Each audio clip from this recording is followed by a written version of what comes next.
Good morning, everyone. It is time for another morning Bible study. I'm your host, Logan McCully, and today we're going to be getting into Proverbs 17. I'm going to be honest with you. I got a lot of stuff going on. School's hitting hard, family's hitting hard, job's hitting hard.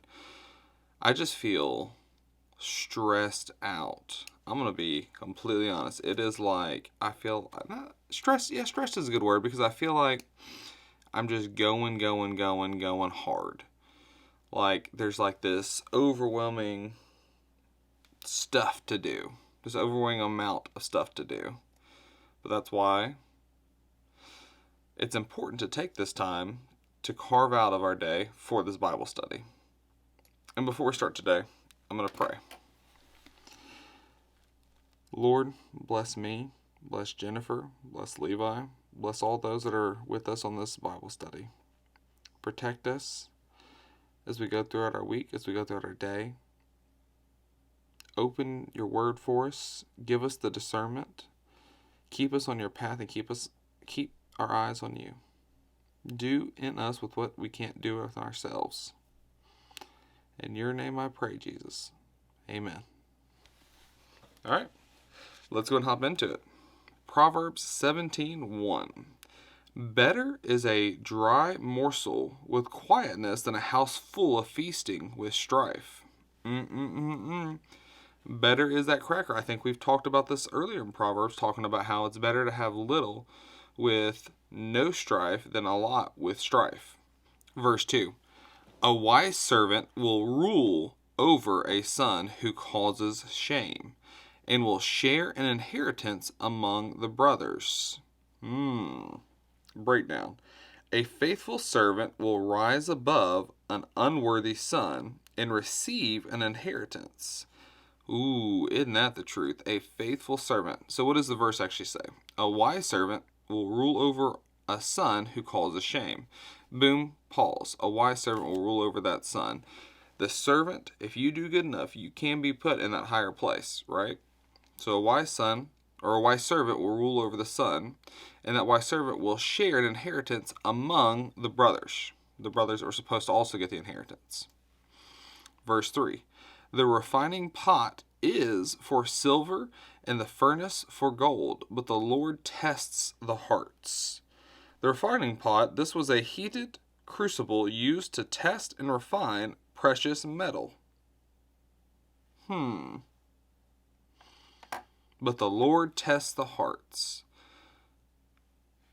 I haven't been walking in my faith that long, but I tell you what, man, He has tested me. I've failed times and I have not failed times, but it's all about following the Lord. It's all about that concept of setting your compass to Him. Even though you might get blown a little off course as you go down the way, keep your compass on Him and keep going toward Him. I think that's the key with that. Verse 4. An evildoer gives heed to false lips. A liar listens eagerly to a spiteful tongue. Interesting. These are both bad things. An evildoer gives heed to false lips, so he listens to false lips. And a liar listens eagerly to a spiteful tongue. These are both bad things. These are not contradictions. These are both just saying, hey, this is what a liar does, this is what an evildoer does. So that to me says, don't listen eagerly to a spiteful tongue, and don't heed false lips. Gotta identify false lips, but don't heed them either. Verse 5. He who mocks the poor reproaches his maker, and he who is glad at calamity will not go unpunished. It's just the simple differentiation, I think, in your head of like when you see someone who's struggling, whether you have that compassion and that grace to be able to say, I've been there, or like, I get it, stuff happens, it's rough, like, America's the land of pull yourself up by your bootstraps. What if they don't have any boots? Like, there is a point that there needs to be some grace involved.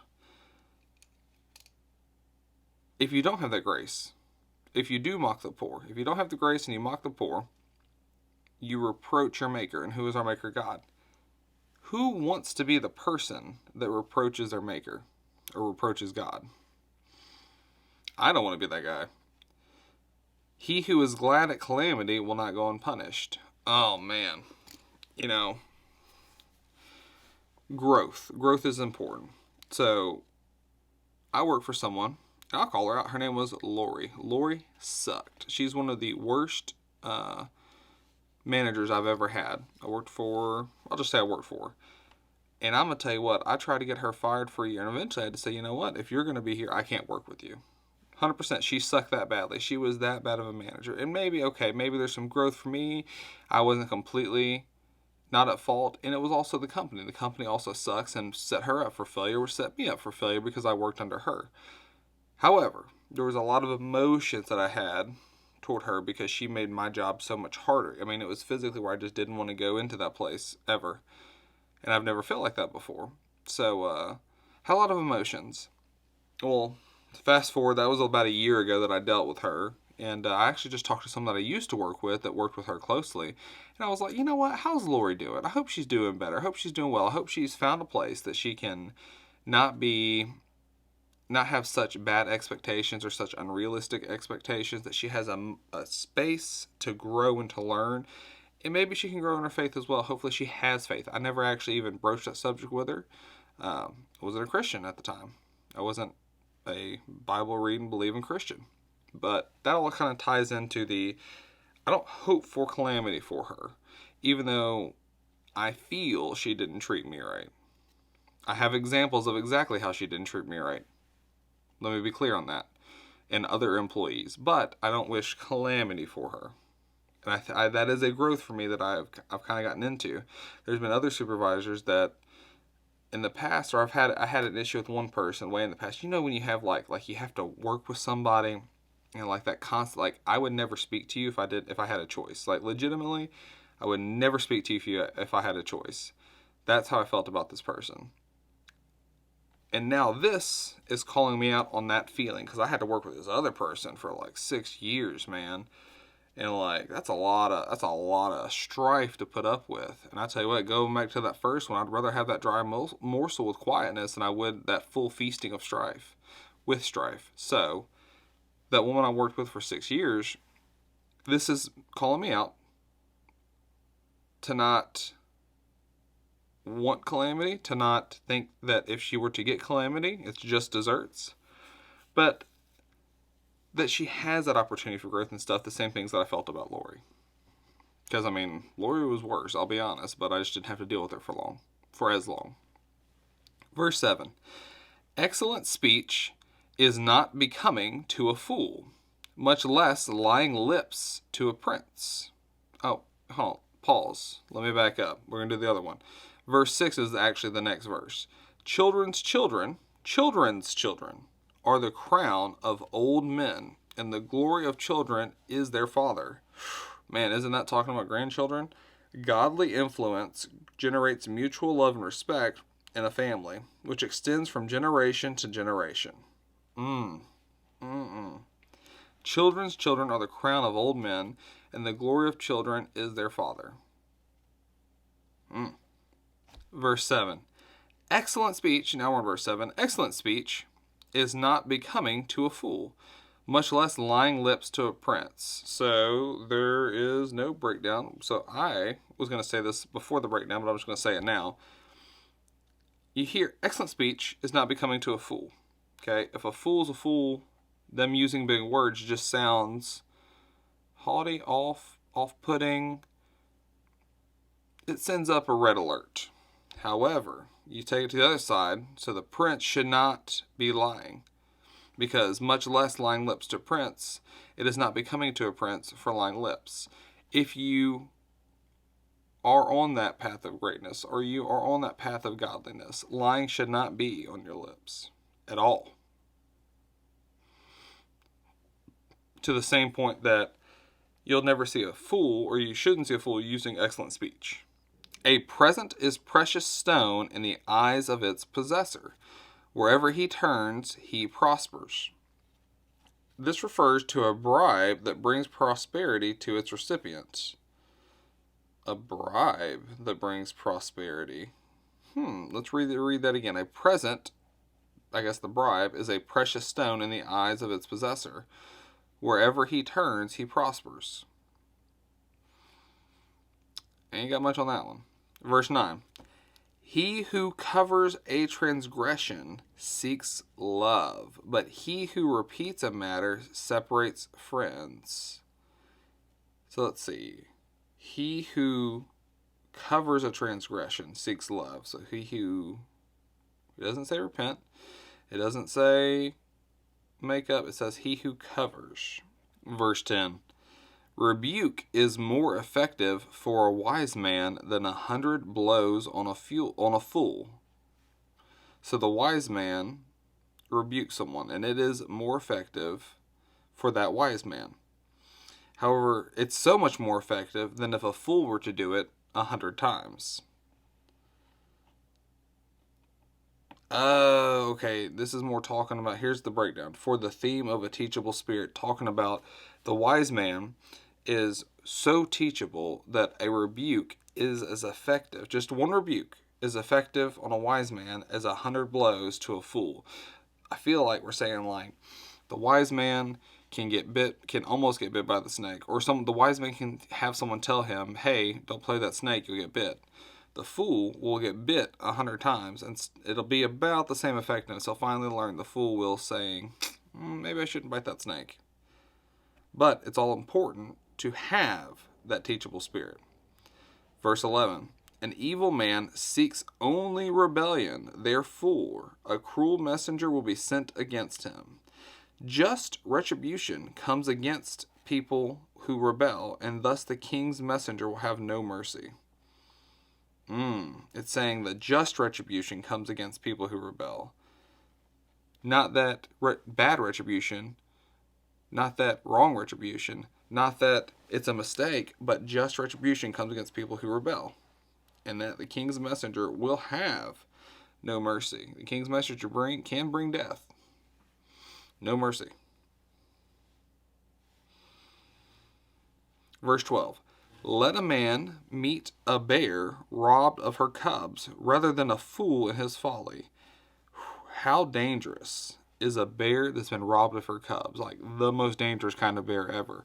Like, it's kind of a red herring. What's the most dangerous kind of bear? Not a black bear, not a brown bear, not a polar bear. The bear that you have its cubs. Okay?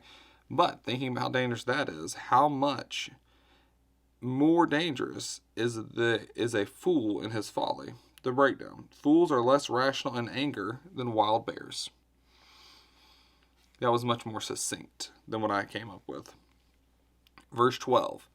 Let a man... we just did that one. Verse 13. Whoever rewards evil for good, evil will not depart from his house. I mean, that's kind of a promise from God right there. Whoever rewards evil for good. Someone did good and you did evil to them. They gave you something, you took more. Evil will not depart from his house. Solomon knew this proverb well, since his father mistreated Uriah. Contrast this with the man who repays evil with good. And then you compare Matthew. Let's do Matthew 5:43. I'll just read it. Matthew 5:43 to 48. You have heard that it was said, you shall love your neighbor and hate your enemy. But I say to you, love your enemies, bless those who curse you. Bless those who curse you. Do good to those who hate you, and pray for those who spitefully use you and persecute you, that you may be sons of your Father in heaven. For he makes his sun rise on the evil and on the good, and sends rain on the just and on the unjust. For if you love those who love you, what reward have you? Do not even the tax collectors do the same? And if you greet your brethren, only what do you do more than to others? Do not even the tax collectors do so? Therefore, you shall be perfect just as your Father in heaven is perfect. What is that excerpt from Matthew saying? What is Jesus saying there? Jesus is saying, specifically, do good to the people that do you harm. These people that we're talking about in Proverbs are saying doing bad to those who did good to you. The exact opposite of what Jesus is preaching, or preached. Verse 14. The beginning of strife is like releasing water. Therefore, stop contention before a quarrel starts. The breakdown. The smallest break in the dam sets loose an uncontrollable flood force. So what is that uncontrollable flood force that's being released from the dam with the smallest break? It is the beginning of strife. So stop that contention before the quarrel starts. I feel like it's very important that it's saying stop that contention, stop the bickering, the argument before the quarrel actually starts, before the fight actually happens. I feel like that should be like a ding, ding, ding in your head to remember that one. Stop that contention before the quarrel starts, because the beginning of strife is like releasing of water. As soon as you have that strife, the dam will break. Have you ever seen those videos of like someone builds like a dirt dam and then fills it up with water and it's like, hey, this is what happens, and like they'll just take their finger and draw a line and a little bit of water will come through, and like within 5 minutes the whole thing's gone. All the water, the dam, everything's gone. But it just starts out as a little trickle. I would actually highly recommend you go watch one of those videos. I don't know what to call it, but Google it and I'm sure you can find it. Verse 15. He who justifies the wicked and he who condemns the just are both of them alike, are an abomination to the Lord. So who's an abomination to the Lord? Those people who justify the wicked. I mean, there's so much justification. There's so much justification of the wicked. I'm in a doctorate program at a college, and it's also liberal, and it's hard. It's so hard. Like, it's so hard to just like stay true to the Bible without like getting in trouble at the school. You know what I'm saying? Like, gay is not okay. How do you say that in a professional manner, but also be inclusive? Because here is where I'm struggling, because I don't want to. You have to be able to talk to someone to be able to share the gospel with them. So like, I don't want to turn you off of me as a person before I can get that in you, right? So that language of inclusivity I'm struggling with, because now we're talking about all these other genders, all this other stuff. So like, gay is something I grew up with. Like, that was a thing that was out there. I have the words to be able to talk to gay people. There's nothing wrong with, let me phrase that. You hate the sin, not the sinner, right? So like, what you're doing is not okay, but you as a person can still be saved. Like, the God that I serve is powerful. So can he not change you? He can. I'm struggling with being able to have that same kind of like inclusivity with all of this new stuff, like these terms like microaggressions. Like, I don't even know what that is. Like all the, like, it used to be like LGBTQ something, and now they've added more and more and more, and like they use this word cisgender. I think that just means like male or female. I have no idea. I'm in these like high level classes and they bring up these terms and I'm like, what are we doing here, guys? Like, what are we doing? Like, abortion is not okay. Can't support that. I can't support hormone therapy to change your biological makeup or how you present your biological makeup to children, even adults. Like, especially children, but even adults. Like, I can't support those things. But that's okay. I know how to not support it. I just don't do it. Like, I'm not going to prescribe those medications. However, I have to have that language to be able to talk to you, to be able to open up lines of communication, because I'm still going to treat your hypertension. I'm still going to treat your diabetes, and I still want to get you the gospel. So how do I have that conversation, period, without turning off for me to be able to get that information to you? Verse 16. Why is there in the hand of a fool the purchase price of wisdom, since he has no heart for it? Even wealth cannot buy wisdom for those who do not love it. You have to love wisdom. You have to be looking for wisdom, always searching, always looking, always learning. But you can't buy it. Verse 17. A friend loves at all times, and a brother is born for adversity. Man. A friend loves. You have to love your friends. Love them. Love the sinner, not the sin. Love your friends. And a brother is born for adversity. The difference between a friend and a brother is noted here. A true friend is a constant source of love, while a brother in one's family may not be close, but is drawn near to help in trouble. Friends are closer than brothers because they are available at all times, not just in the crisis. Interesting. It's putting the friends closer than the brother. However, the brother is born for adversity. They will be there in times of adversity, but the friends will be there at all times. Interesting. Verse 18. A man devoid of understanding shakes hands in a pledge and becomes surety for his friend.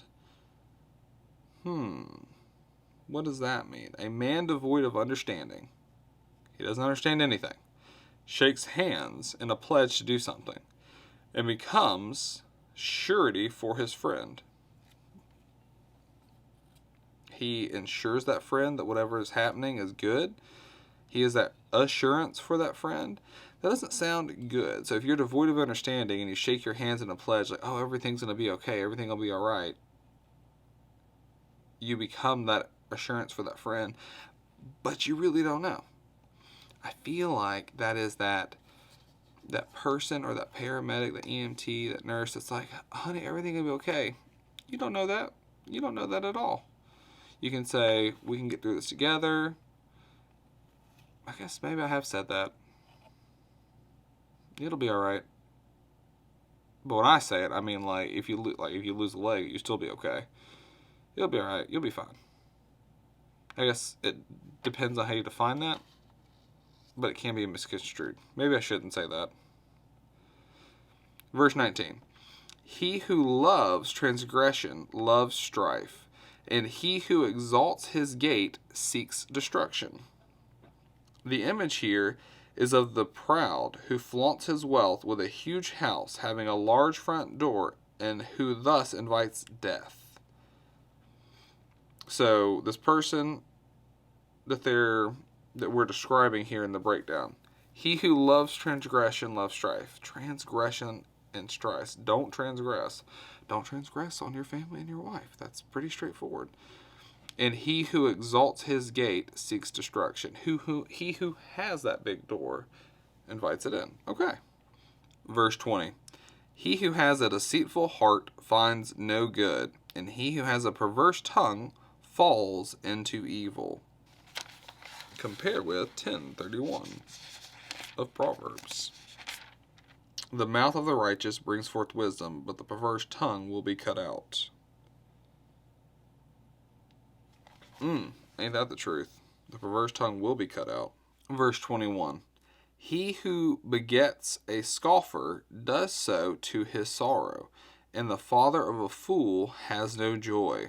The father of a fool definitely has no joy. You know those fathers whose sons just suck, like they fall into those evil traps, like, or that constantly get themselves into trouble. Those fathers are not happy. They always have something they're thinking of. They're always kind of like worried about what their son's up to. And he who begets a scoffer does so to his sorrow. What does beget mean? Oh, that is like begot. It is like, Logan and Jennifer begot a son. We had something. Well, this is the third person form of that same word. So we're saying he who had, in a third person form, a scoffer does so to his sorrow. Make sure you don't raise a scoffer. That's what we're saying. Verse 22. A merry heart does good like medicine, but a broken spirit dries the bones. We've talked about that over and over again. And I love that we're touching on that merry heart every time. The merry heart does good like medicine. We've said that laughter is medicine. We know how your mental space can change how a disease process affects you. We know these things. And here's the Bible saying it umpteen thousand years ago. A merry heart does good like medicine. But a broken spirit, depression, we didn't have the words or the research to back it up then, but it was still here. Depression dries the bones. Verse 23. Before we go into that, I love how the Bible had this stuff. And I've owned a Bible. Like, you're given a Bible when you're a kid. And I never read it. It was there. It was there for me. It's been here the whole time. Even though I didn't know it was here. It was here the whole time. Hadn't changed. Verse 23.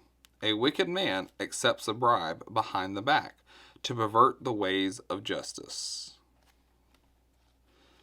We know how we feel about bribes. Bribes are not good. This is a bribe behind the back. And he does it to pervert the ways of justice. What does that mean? To be unjust, to lie under oath, to do wrong to your neighbor, to do evil to those who have done good.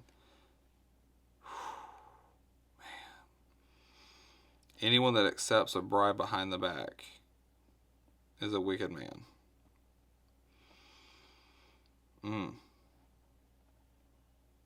Makes me look at bribes in a worse light, to be honest. Verse 24. Wisdom is the sight of him who has understanding. Wisdom is the sight of him who has understanding. Oh, there's more to it on the next page. But the eyes of a fool are on the ends of the earth. The breakdown. The ends of the earth refers to the fool's roving fixations in the absence of wisdom.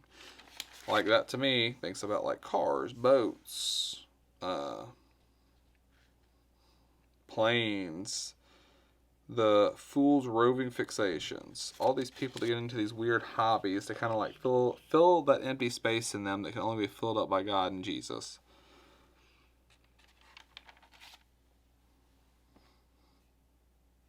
That's rough. I'd hate to be in that spot. I was in that spot at one time.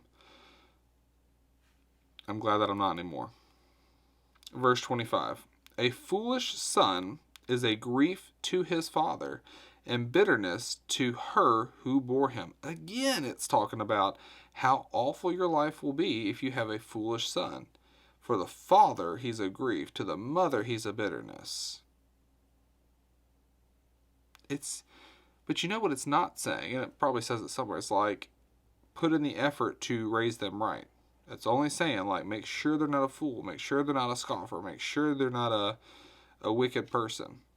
That's what they're saying. They're not saying make sure they're a plumber. Make sure they're a doctor. They're saying make sure they're not wicked or foolish or a scoffer. Verse 26. Also, to punish the righteous is not good, nor to strike princes for their uprightness. Do not punish anyone for doing the right thing. Man, if only the whole world read the Bible. These schools, these governments, these jobs, do not punish or do not strike princes for their uprightness. You know, one time I changed a tire when I was working night shift for a hospital here in Memphis, and it was like 2 a.m. My brother was working with me actually, and I would consider my brother one of my best friends. Okay, I got 3 best friends. If you have more than that, somebody's lying to you. At least that's what my dad told me.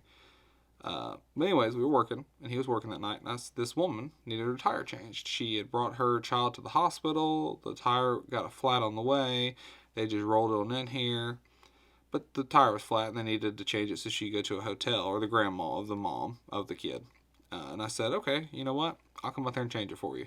So I texted Caleb, and I said, Caleb, come help me change this tire. And we went and did it. We went and changed the tire. I came back inside, and I got in trouble for putting that spare tire on that van, helping that woman out. And do you know why I got in trouble? Because it was a liability. What if something happened? I said, well, what if something happened if she tried to walk to the hotel and got robbed? Well, then it wouldn't have been on you. That's what I was told. It wouldn't have been on you. I said, that is the stupidest thing I've ever heard. And I was very upset about that. I feel like that was a strike to someone who was trying to do the right thing. But that is, we live in a fallen world. It is a broken world. They don't know God. What do you do? Verse 27. He who has knowledge spares his words, and a man of understanding is of calm spirit. Spares his words. We've heard that before. Spares his words. It's talking about how the wise man holds his words until they're either asked for or needed, until the moment arises. Doesn't just blurt out knowledge, because knowledge at the wrong time is not knowledge, it's just information. For it to be wisdom, it has to be applied appropriately. And a man of understanding is of calm spirit. You can extrapolate that multiple ways. The person who you can see has a calm spirit is of understanding. And if you want a calm spirit, you have to find understanding. Expose yourself. Read the Bible. Learn. Find grace. Good night. Find grace. Grace. I need it. I need it bad. Verse 28. This is actually our last verse of Proverbs 17. Even a fool is counted wise when he holds his peace. When he shuts his lip, he is considered perceptive. That's going to be our Bible verse for today, actually. Ding, ding, ding. Because even a fool is counted wise. You know, my dad had a phrase for a saying for this. It was not, he didn't quote it from the Bible, but I feel like we should. We got to give credit where credit is due. He would say, it's better for people to think you're stupid than for them to know you're stupid. Meaning, if you keep your mouth closed, no one can prove anything. But if you open your mouth, well, then obviously it's there. Here, if you're that fool, you will be counted wise when you hold your peace. When you shut your lips, you are considered perceptive. Just hold your counsel. Hold it back. That's all you got to do. That is a guiding principle. That is something that we can do from the Bible. And that is our Bible verse for today at Proverbs 17:28. And that will complete our journey through Proverbs 17. I hope you learned something today. I hope you enjoyed it. If you are enjoying this, share it with a friend. Share it with somebody you think would like this. That's all I ask. That's it. I'll see you next time here on the Morning Bible Study with me, your host, Logan McCulley. Logan out.